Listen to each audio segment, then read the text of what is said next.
Maya Rodriguez never imagined that one simple mistake would completely change her life.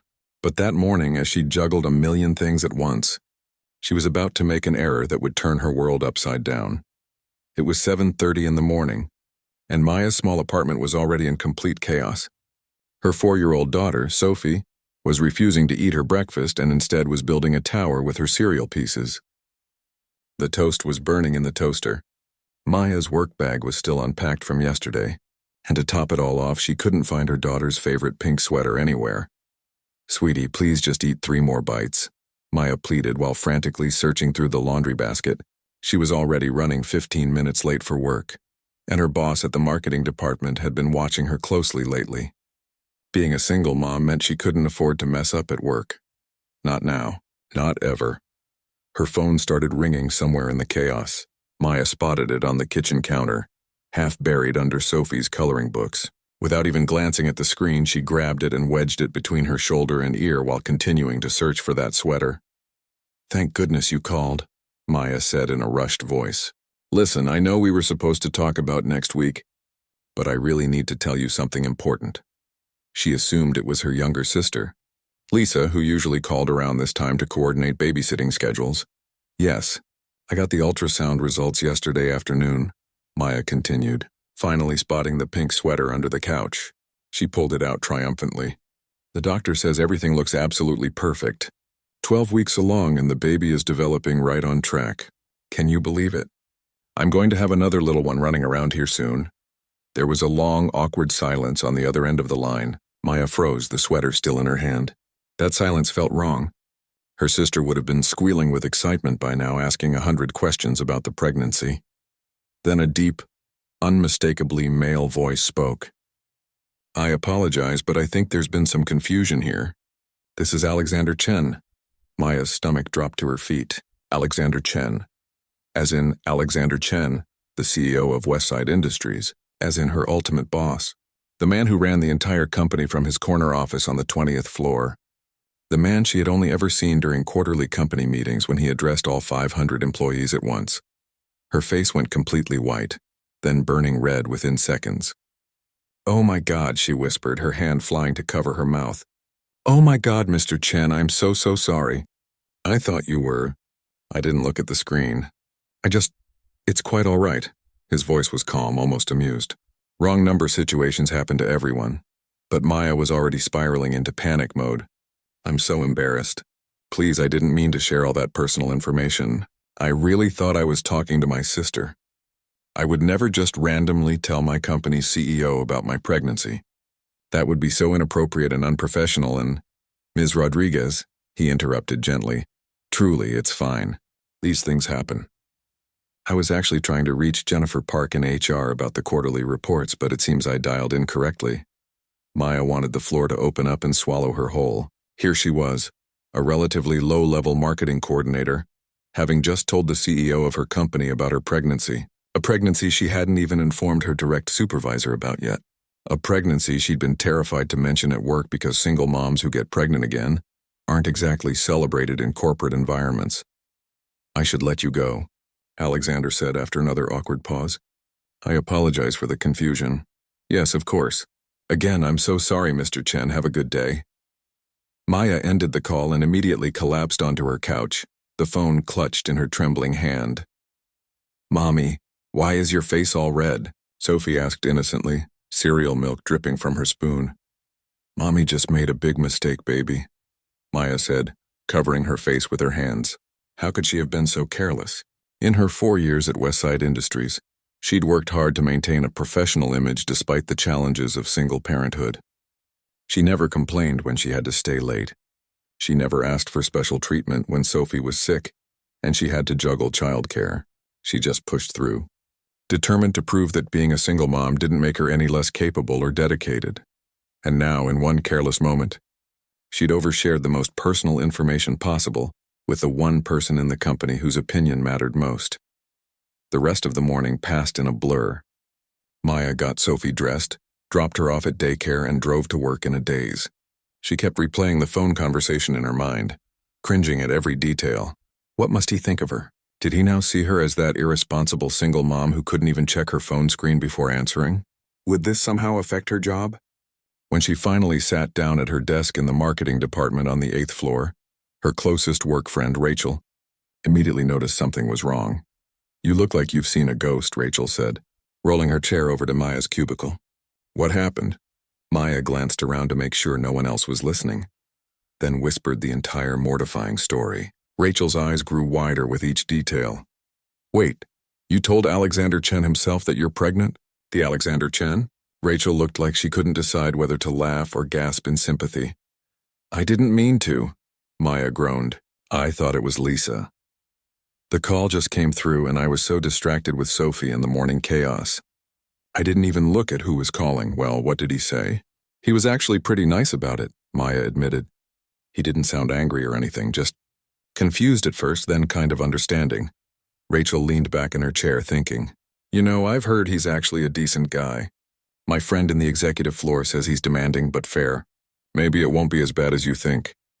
But Maya couldn't shake the feeling of dread that had settled in her chest. She spent the entire day jumping every time her phone rang or her email dinged, terrified that it would be some message from upper management. Maybe HR wanted to have a talk with her about professional boundaries. Maybe her supervisor would call her in to discuss whether she could handle her workload with another child on the way. By the end of the day, nothing had happened. No scary emails. No summons to anyone's office. Maybe, just maybe, the whole thing would blow over. Alexander Chen probably had 1,000 more important things to worry about than one flustered employee's accidental oversharing. Maya picked up Sophie from daycare, went home, made dinner, and tried to put the whole embarrassing incident out of her mind. She had bigger things to worry about anyway, like how she was going to afford childcare for 2 kids on her current salary, like how she would manage the exhaustion of pregnancy while working full-time and parenting a preschooler alone, like what she would do when she needed maternity leave and couldn't afford to take more than the bare minimum time off. These were the real problems in her life. One awkward phone call with the CEO was just a momentary embarrassment. By tomorrow, she told herself, it would all be forgotten, but Maya was wrong. The phone call wasn't forgotten at all. In fact, up on the 20th floor, Alexander Chen was sitting in his office long after everyone else had gone home, thinking about that conversation.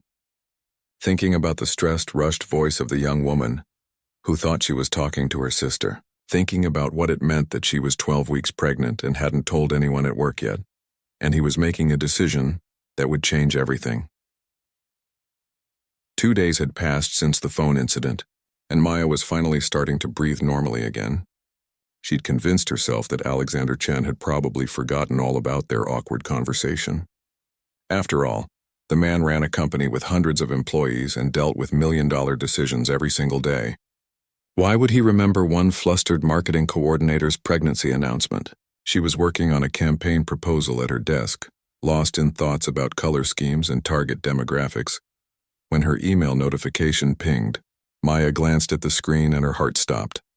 From Alexander Chen, CEO subject, meeting request, Ms. Rodriguez, please come to my office today at 2 p.m. Top floor, executive suite. That was it. No explanation. No hint about what the meeting was for.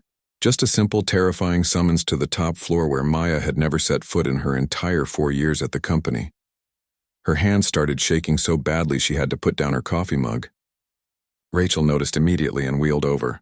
"What's wrong? You look like you're about to pass out." Maya turned her computer screen so Rachel could see the email. Her friend's mouth dropped open. "Oh, wow. Okay, this is happening. Rachel, what if he's going to fire me?" Maya's voice came out as a whisper. "What if he thinks I'm some kind of liability now that I'm pregnant again?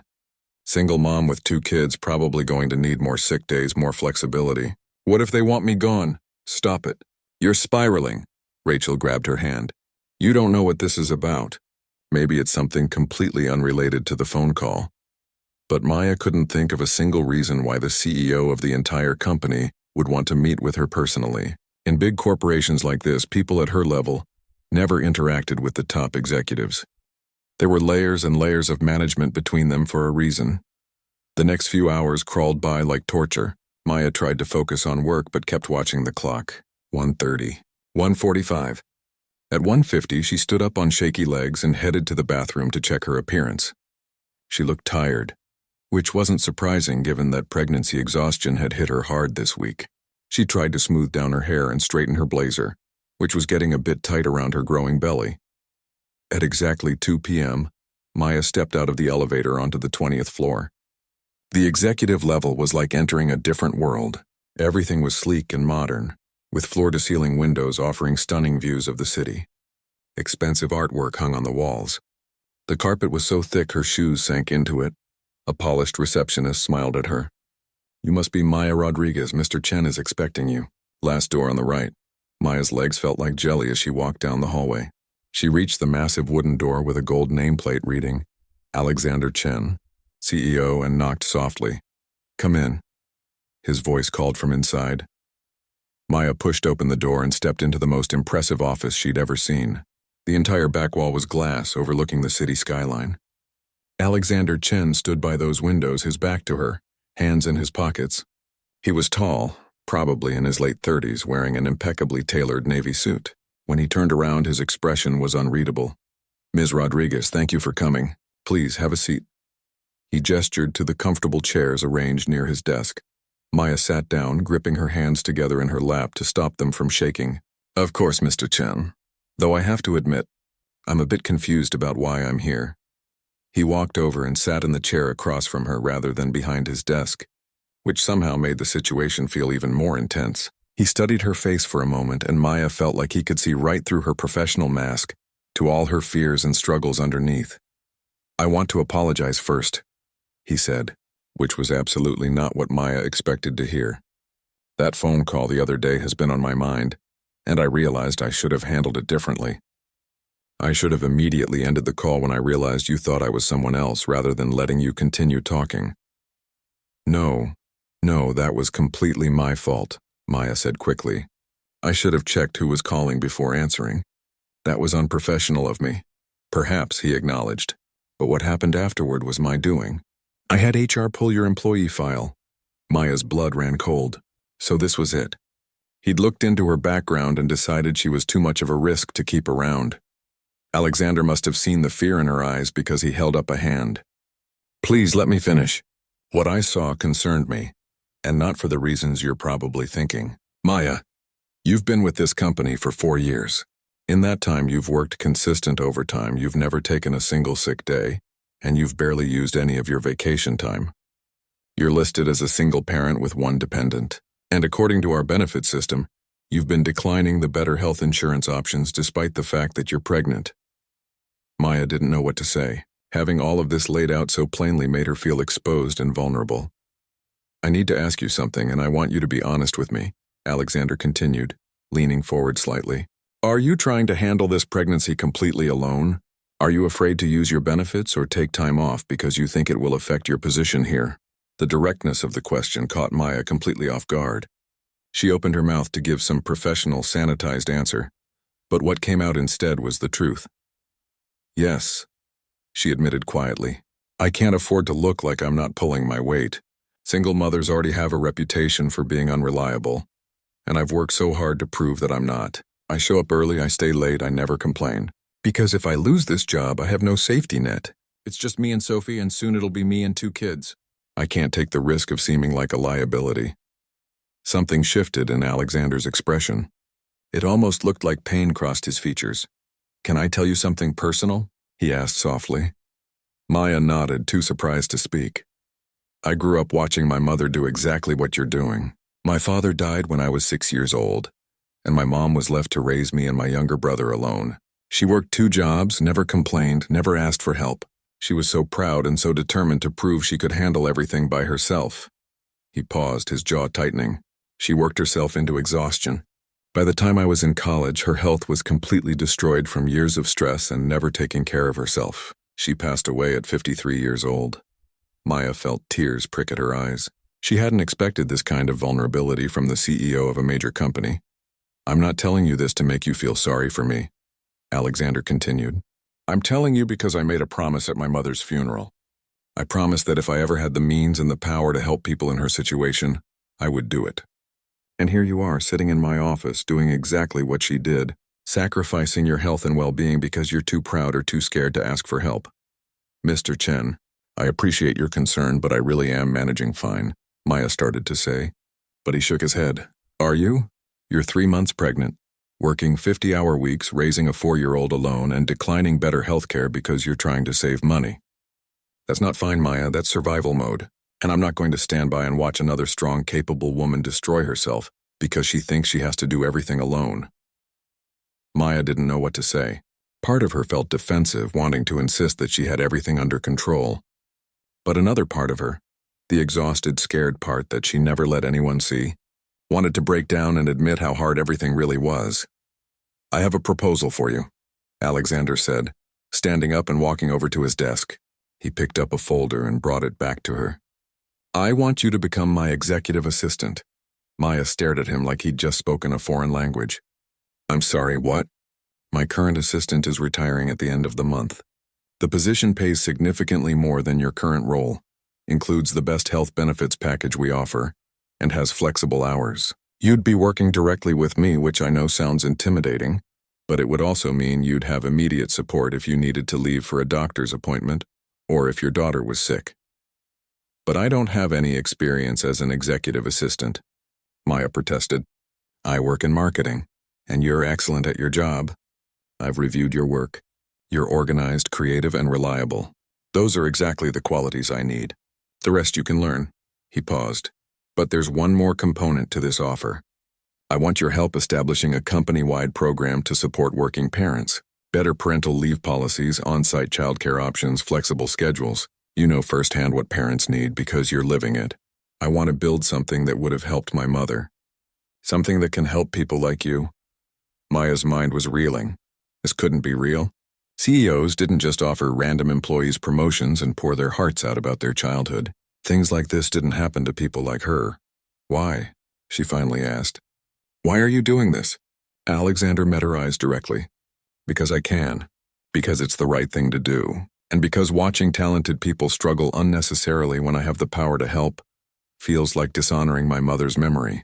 So what do you say, Maya?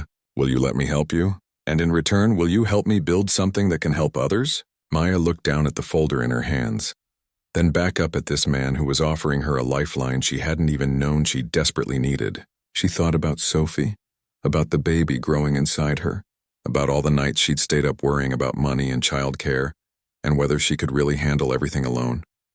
Maybe, just maybe, she didn't have to do it all alone anymore. Yes, she whispered. Yes, I'll do it. 3 weeks had passed since Maya accepted the position as Alexander's executive assistant, and she still had moments where she couldn't believe this was her actual life.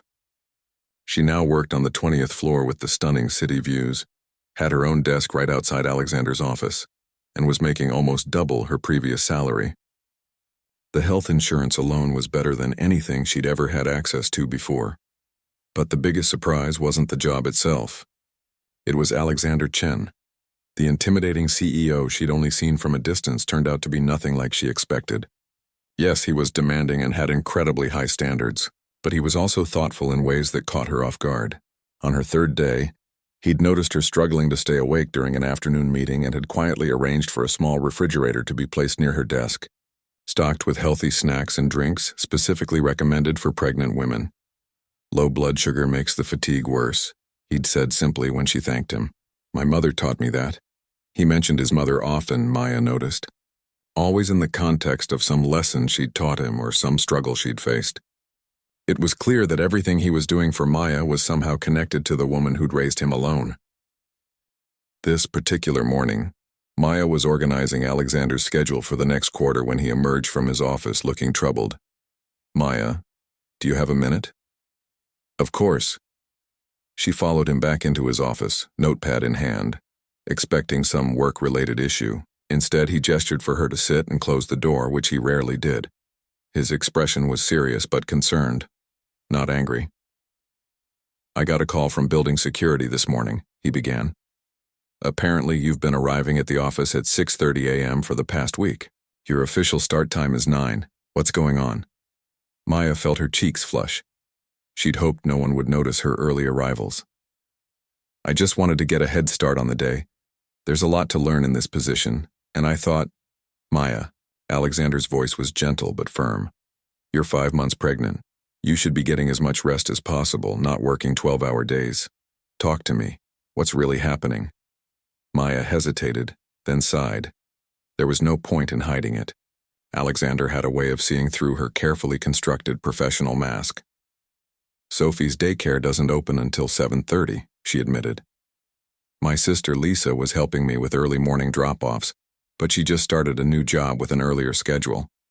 So I've been bringing Sophie here with me. The security guard, Mr. Patterson, has been incredibly kind. He lets Sophie sit in the lobby and color while I work upstairs. Then I take a break at 7:30 to drive her to daycare. Alexander's expression shifted through several emotions: surprise, concern, and something that looked almost like frustration, though Maya sensed it wasn't directed at her. You've been bringing your 4-year-old daughter to sit in a building lobby for an hour every morning? Maya, why didn't you tell me you were having childcare issues? Because I'm handling it, Maya said, perhaps more defensively than she intended. Sophie doesn't mind. She thinks it's an adventure. And it's only temporary until I figure out a better solution. This is exactly the kind of thing I need to know about, Alexander said, standing up and pacing to his window. A habit she'd learned meant he was thinking hard about something. This is why we're building that parent support program, remember? To solve problems like this. He turned back to face her. Tomorrow morning, bring Sophie up here, to this floor. There's an empty conference room next to the break area that never gets used. We'll set it up as a temporary space for her until we implement something better. I can't have my daughter playing in your executive conference room, Maya protested. That's completely inappropriate. Why? I own the company. I decide what's appropriate. He said it matter-of-factly without arrogance. Besides, the conference room just sits empty. At least this way it'll have a purpose. Bring her toys, her coloring books, whatever she needs. And before you argue further, consider this a trial run for the child care center we're going to build. We need to understand what working parents actually need. Maya wanted to argue, but the relief flooding through her was too strong. The truth was, she hated leaving Sophie in that lobby. No matter how kind Mr. Patterson was, it wasn't the right place for a child. Okay, she said quietly. Thank you, Alexander. It was the first time she'd used his first name instead of Mr. Chen, and she noticed his slight smile. The next morning, Maya nervously brought Sophie up to the 20th floor. Alexander had been true to his word. The small conference room had been transformed overnight. There was a kid-sized table with chairs, bins of toys and books, and even a small beanbag chair in the corner. Sophie's eyes went wide with delight. Mommy, is this all for me? Just for the mornings, sweetie, until we get you to daycare. Alexander appeared in the doorway and Maya braced herself for Sophie's usual shyness around strangers. But instead, her daughter walked right up to him. Are you Mommy's boss? She said you're very important. Alexander crouched down to Sophie's level, his stern CEO demeanor completely melting away. I guess I am. And you must be Sophie. Your mom talks about you all the time. She does? Sophie beamed. Did she tell you I can write my whole name now? Want to see? And just like that, Sophie grabbed a piece of paper and a crayon and carefully wrote out her name in wobbly letters. Alexander praised her like it was the most impressive thing he'd ever seen. Maya watched this interaction with a strange tightness in her chest. Sophie's father had left when she was just a baby. She'd grown up without any consistent male presence in her life. Seeing her daughter so comfortable with Alexander stirred up emotions Maya wasn't quite ready to examine. Over the following weeks, a routine developed. Sophie would spend her mornings in the conference room, which Alexander had jokingly started calling Sophie's office.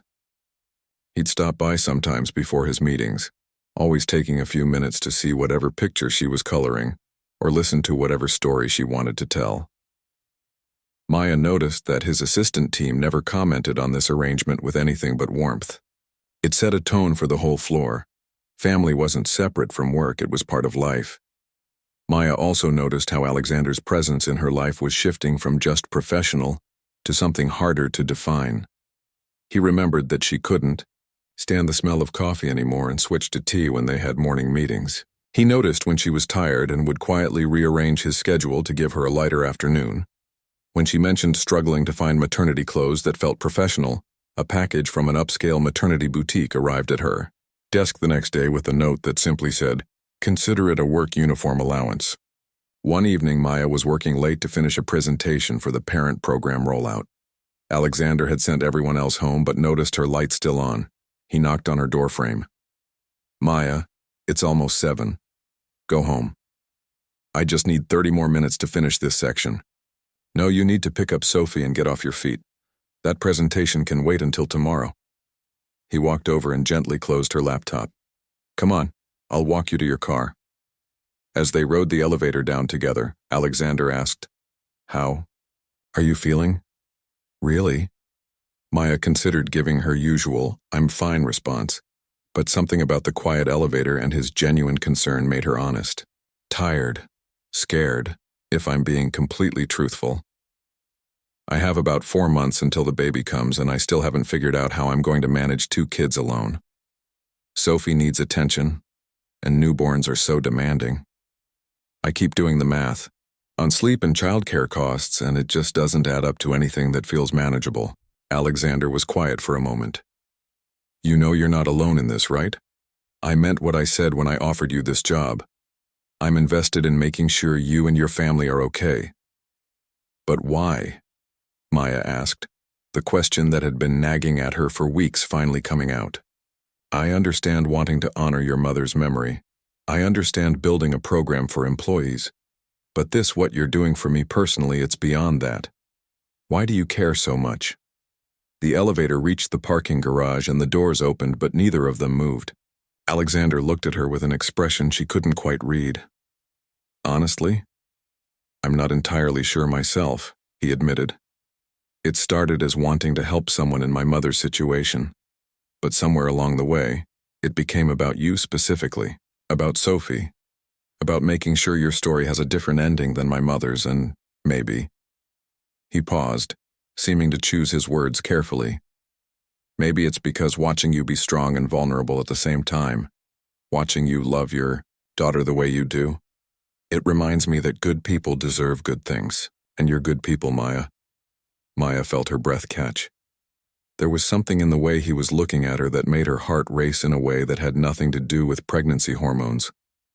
"Alexander, she started, but didn't know how to finish. "You don't have to say anything," he said softly. "I just needed you to know that you matter.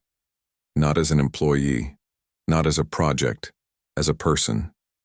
You and Sophie both matter to me." As Maya drove home that night, Sophie chattering in the back seat about her day, she realized something that both thrilled and terrified her. She was developing feelings for Alexander Chen.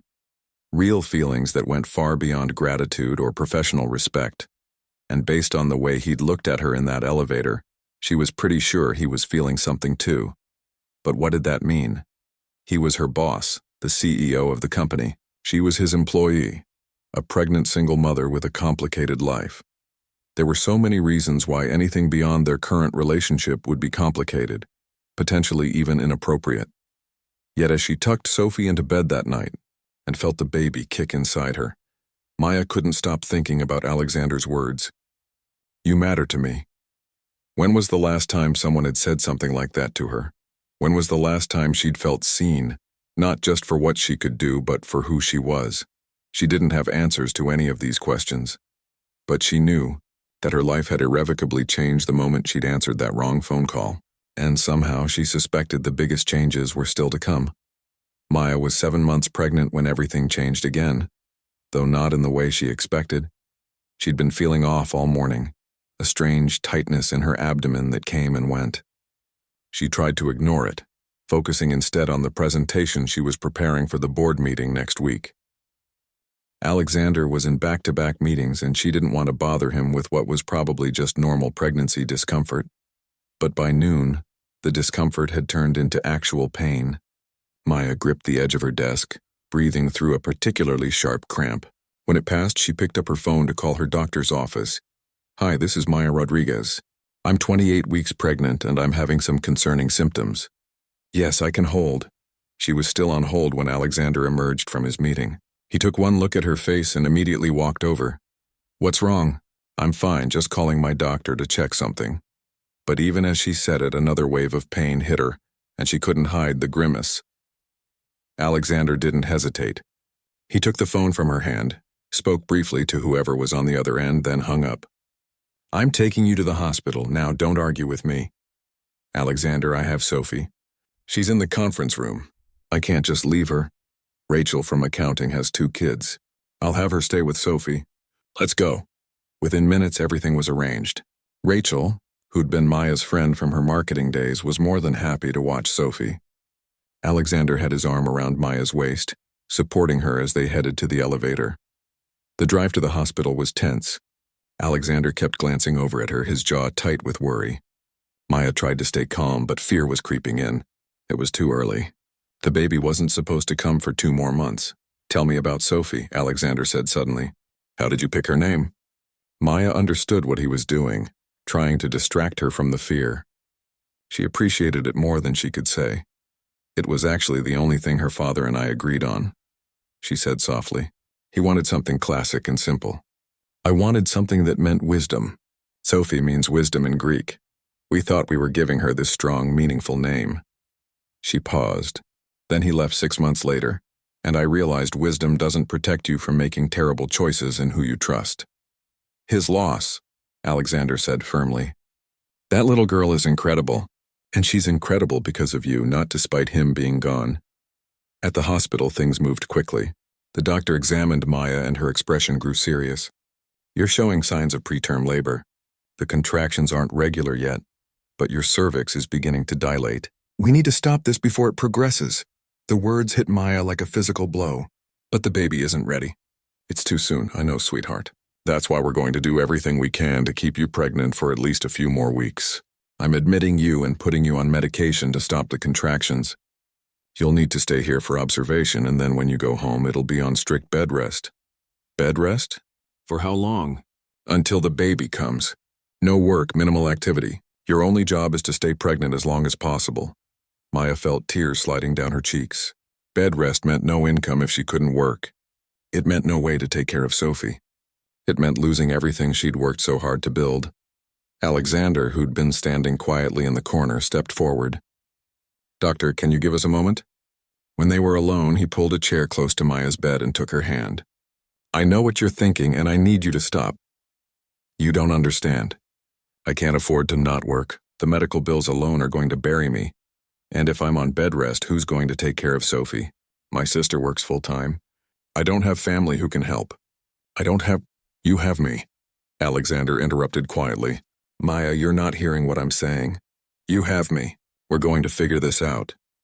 You can't take care of me, Alexander. You're my boss, not my family. This isn't your responsibility.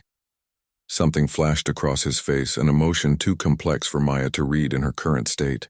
Maybe the boss-employee relationship isn't enough anymore. Maybe it hasn't been for a while now. Before Maya could process what he meant, the nurse came in with medication and forms to sign. Alexander stepped out to make some phone calls, and Maya was left alone with her spiraling thoughts. She spent 2 days in the hospital before the doctors felt comfortable releasing her.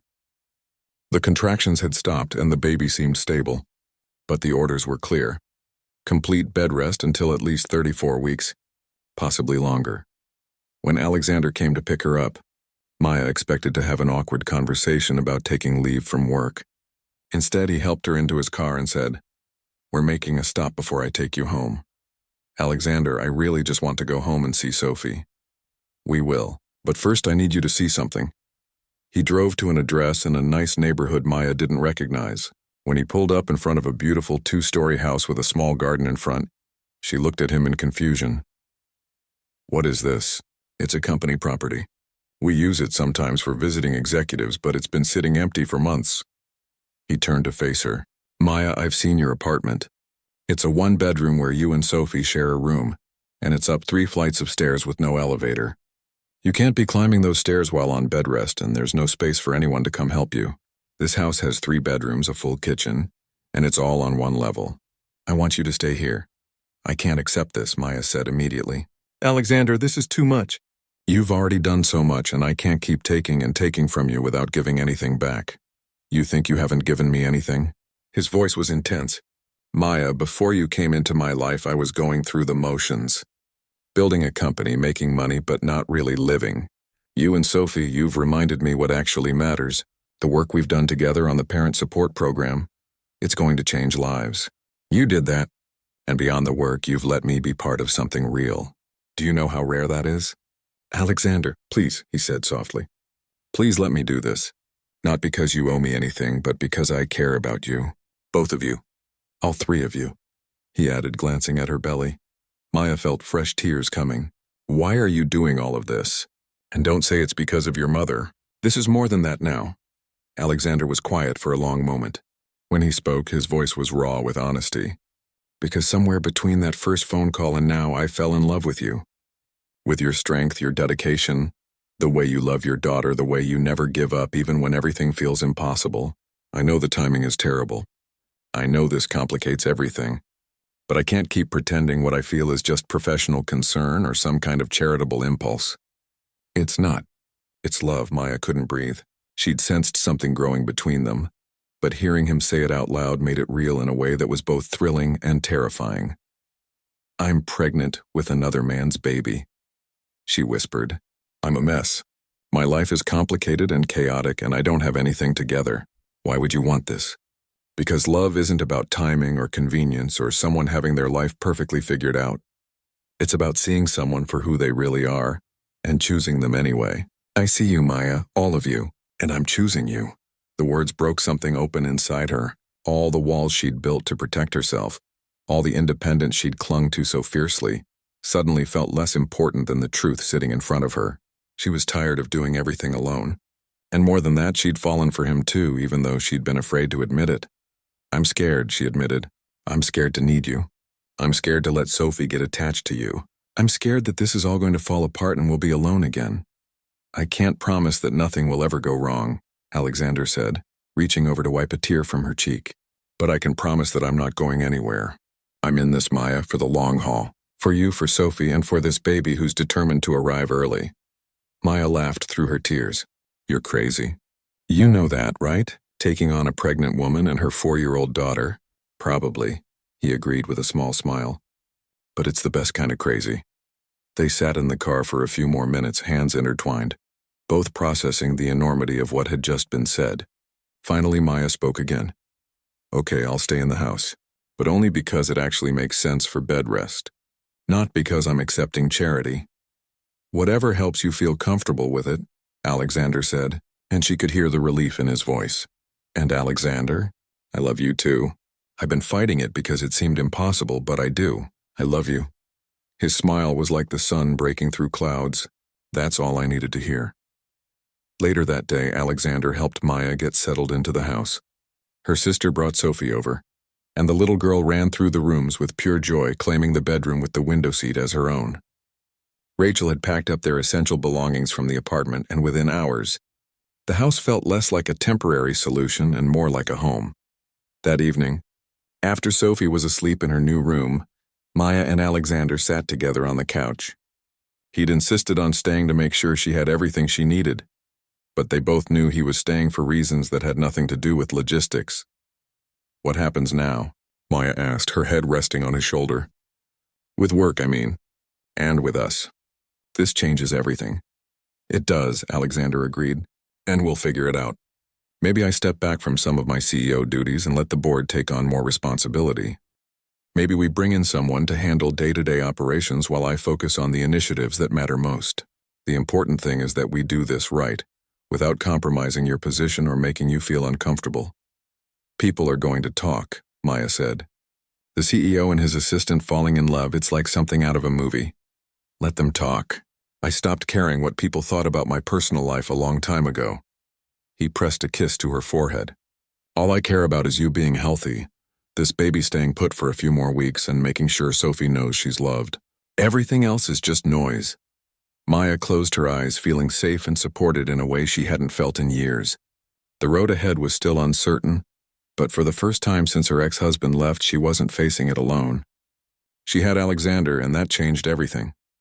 Maya made it to 33 weeks before her body decided it was done being pregnant. It happened at 2 in the morning.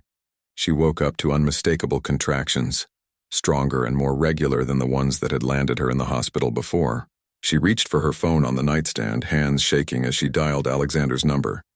He answered on the second ring, voice alert, despite the hour. "Maya, what's wrong?" "It's time," she said, breathing through another contraction. "The baby's coming. I can feel it. This is different from last time. I'm on my way. Don't move. I'll be there in 10 minutes. He made it in 8. Maya heard his key in the lock. She'd given him 1 week ago, though neither of them had discussed what that meant about their relationship. He found her in the bedroom, already dressed and gripping the edge of the dresser. "Sophie," Maya gasped. "She's still sleeping. I can't leave her alone. Already handled. Rachel's on her way. She'll stay with Sophie until your sister can get here in the morning." He wrapped his arm around her waist, supporting her weight. "Come on, let's go meet your baby." The drive to the hospital was surreal. Maya had done this before with Sophie, but that time she'd been alone, her ex-husband having conveniently found an excuse to be out of town. Now Alexander held her hand at every red light, his thumb tracing circles on her palm, his presence steady and calm even though she could see the worry in his eyes. "You're going to be okay," he kept saying. "Both of you are going to be fine." At the hospital, everything moved quickly. The nurses got her settled, checked her progress, and confirmed what Maya already knew. She was having this baby tonight, ready or not.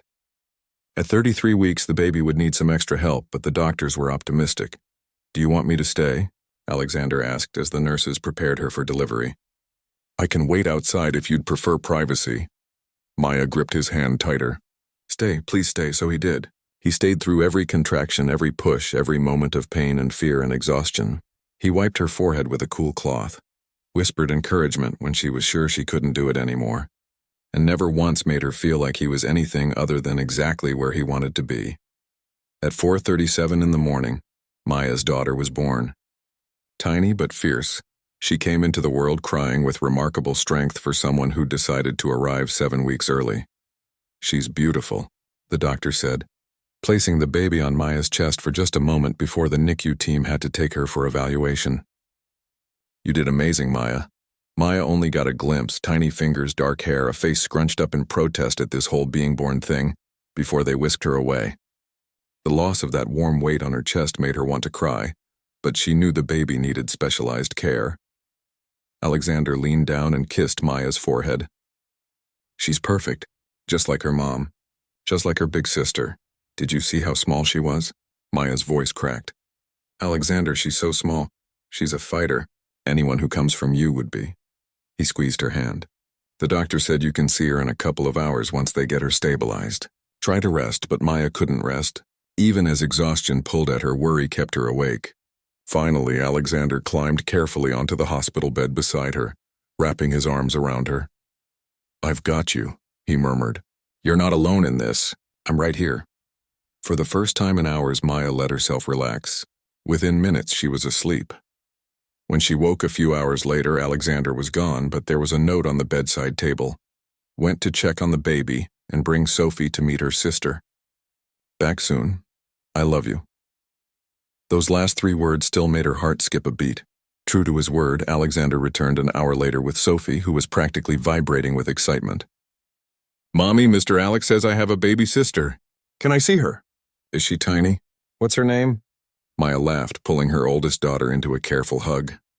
"Yes, you have a sister. She's very tiny, and she's in a special room where doctors are taking care of her, and I haven't named her yet. I was hoping you could help me." Sophie's eyes went wide. "Really? I can help pick the name? Really? What do you think we should call her?" Sophie thought very seriously for a moment. "What about Luna? Like the moon? Because she came at nighttime?" Maya felt tears prick her eyes. "Luna, I love it. Luna Rodriguez. What do you think, Alexander?" He smiled. "I think it's perfect. Sophie, you're very good at naming people." Later that day, when Maya was finally allowed to visit the NICU, she stood beside Luna's incubator with Alexander on one side and Sophie on the other. The baby was so small, connected to wires and monitors, but she was breathing on her own, and the doctor said all her vital signs were strong. "She just needs to grow a little," the nurse explained. "Could be a few weeks in here, but she's doing remarkably well for 33 weeks. Maya pressed her hand against the incubator, as close as she could get to touching her daughter. "Hi, sweet girl. I'm your mama. And this is your big sister Sophie, who named you. And this is Alexander, who—" She paused, not sure how to finish that sentence. "This is Alexander, who loves all three of you very much," he said quietly, his hand resting on Maya's shoulder. Sophie tugged on Alexander's sleeve. "Are you going to be our family now?" Leave it to a 4-year-old to ask the question none of the adults had quite figured out how to address. Maya held her breath, waiting to see how Alexander would respond. He crouched down to Sophie's level. "Would you like that, if I was part of your family?" Sophie nodded enthusiastically. "Yes. Then Luna could have a daddy too, not just me missing one." Maya's heart broke and healed at the same time. She'd tried so hard to be enough for Sophie, to make up for her father's absence, but she couldn't give her daughter everything. She couldn't be both parents. Alexander looked up at Maya and she saw the question in his eyes. She gave a small nod, tears streaming down her face. "Then yes," Alexander told Sophie. "I would love to be part of your family. If your mom says it's okay." "It's more than okay," Maya whispered. The next few weeks were a blur of hospital visits, sleepless nights, and learning to navigate their new reality. Luna grew stronger each day, eventually graduating from the incubator to a regular bassinet. Sophie adjusted to being a big sister with enthusiasm, though she was clearly disappointed that babies mostly just slept and couldn't play yet. Alexander was there for all of it. He rearranged his entire work schedule, taking meetings from the hospital cafeteria, and delegating responsibilities he'd once thought only he could handle. He learned how to change diapers and warm bottles. He read bedtime stories to Sophie while Maya pumped milk for Luna. He became part of their family in a way that felt both natural and miraculous. 6 weeks after Luna was born, the doctors finally said the magic words, "She's ready to go home." Maya cried as she dressed her daughter in the tiny going-home outfit she'd bought weeks earlier. Alexander stood beside her, one hand on her back, the other gently stroking Luna's soft hair. "We're really doing this," Maya said. "Taking her home, being a family, we really are." Alexander's voice was full of wonder. "Maya, I need to ask you something." She looked up at him and her breath caught at the expression on his face. "I know the timing is insane. I know we've only been together for a few months. But I also know that I want to spend the rest of my life with you and these girls. I want to wake up every morning to Sophie climbing into our bed. I want to be the one who walks both of them down the aisle someday if they'll let me. I want to grow old watching them grow up." He pulled a small box from his pocket. "Maya Rodriguez, will you marry me?" Maya stared at the ring, simple, elegant, perfect, and then at the man holding it. The man who'd started as a mistaken phone call and become everything she never knew she needed. "Yes," she said, laughing through her tears. "Yes, absolutely yes." He slipped the ring on her finger and kissed her, careful not to jostle the baby she held. Sophie, who'd been playing with her doll in the corner, looked up. "Does this mean Mr. Alex is going to live with us forever?" "Forever," Alexander confirmed. "Good," Sophie said matter-of-factly. "Can we get a dog too?" They all laughed, the sound filling the small hospital room with joy. 6 months later, Maya stood in Alexander's office, their office now, since she'd returned to work part-time, while Luna stayed at the new company childcare center they'd built. She was looking at the wall where they'd hung the official announcement of their family support initiative: comprehensive parental leave, flexible schedules, on-site childcare, and financial assistance for struggling parents.